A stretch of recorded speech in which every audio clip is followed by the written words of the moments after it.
Hello বন্ধুরা, বৈশাখী রান্নাঘরে স্বাগত জানাই। আজকে আমি ধনে পাতার খাট্টা মিঠা চাটনি বানাবো। তার জন্য এক গাঁটি ধনে পাতা আমি ভালো করে ধুয়ে বেছে নিয়েছি। কড়াই দিয়ে এটাকে হালকা করে শুকনো শুকনো করে নেব। শুকনো করা হয়ে গেছে, এবার নামিয়ে নেব।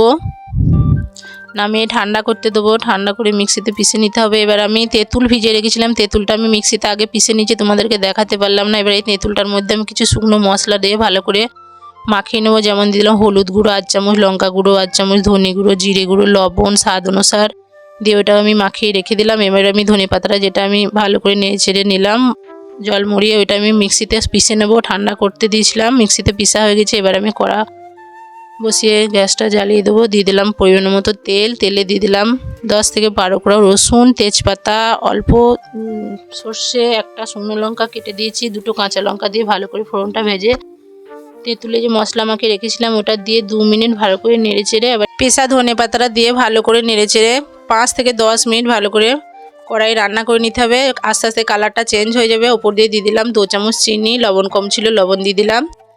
নেড়ে চেড়ে জলটা মরে যাবে, গা থেকে রসটাও শুকিয়ে যাবে, নামিয়ে নেব। ধনে পাতার চাটনি রেডি।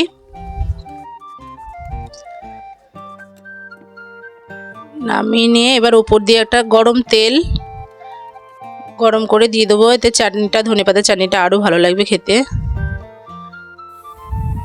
ধনে পাতার চাটনিটা ভালো লাগলে লাইক করো, শেয়ার করো। আজকের মতো এটুকু, টাটা।